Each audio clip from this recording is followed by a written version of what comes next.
It's been months of pre-planning, program promoting by public relations whiz Amanda Brown Olmsted.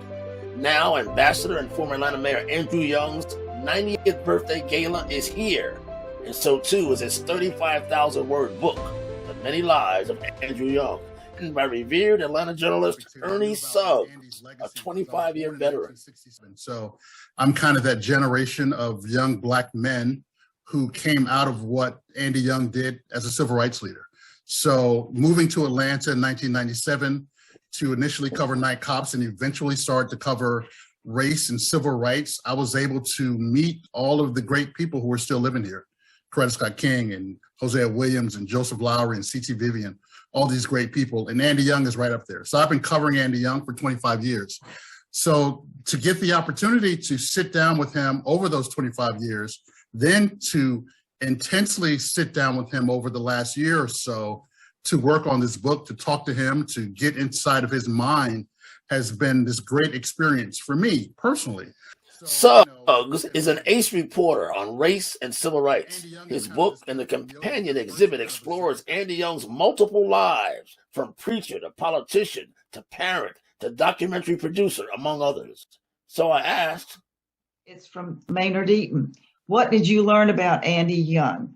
What was most intriguing that you heard as his being a storyteller? Well, thank you very much for the question, Maynard. One of my big mentors, so appreciate you being on this call. I guess what I learned most about Andy Young is what I've kind of always known, is that he is a brilliant thinker.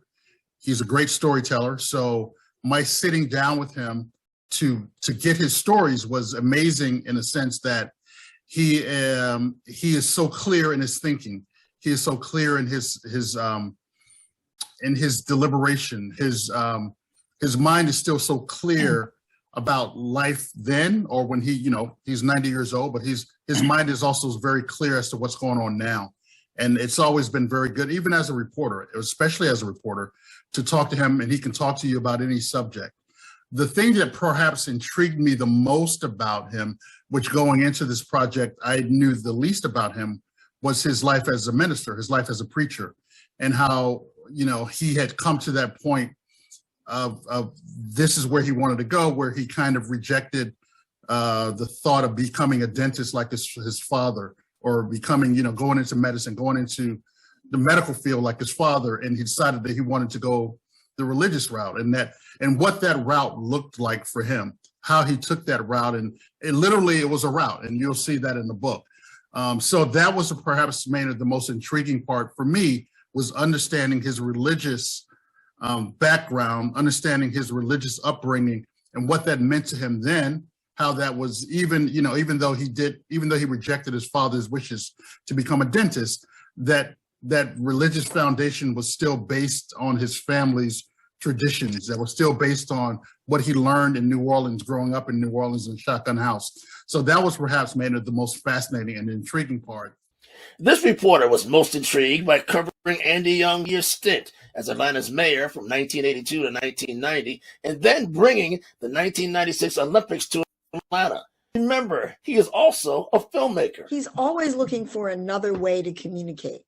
But I wanted to just point out that Andy Young can be hands-on. I have watched him when he was mayor. Among the things that he would do is that first day that the pools were open, the swimming pools were open, he would go to a neighborhood pool and challenge the students to a swim meet. And he would actually get in a competition with them.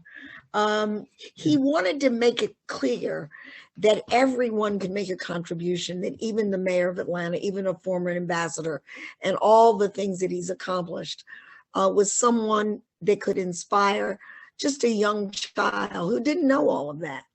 So sometimes one of the things that he would do every year was to challenge the students either primarily to swimming. I worked for two mayors. Well, Andy was the mayor that you couldn't have any notes when you were talking with him. If you didn't know the subject well enough to describe it to him in a fair amount of detail, then he didn't think you were ready for the meeting. And some of that I think he learned from his own development as a speaker and as a minister and a pastor. So I recall many times being in his presence where he really wanted just to know what you were thinking about. What were you reading?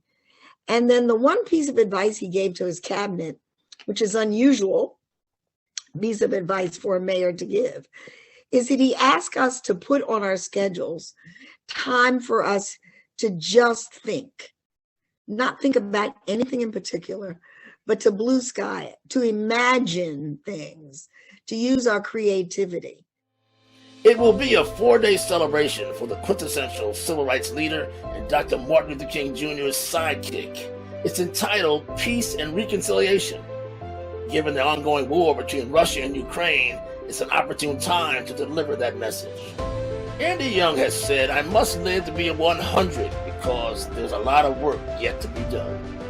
I'm Maynard Eaton, reporting for the Atlanta Video Network and the Maynard Report.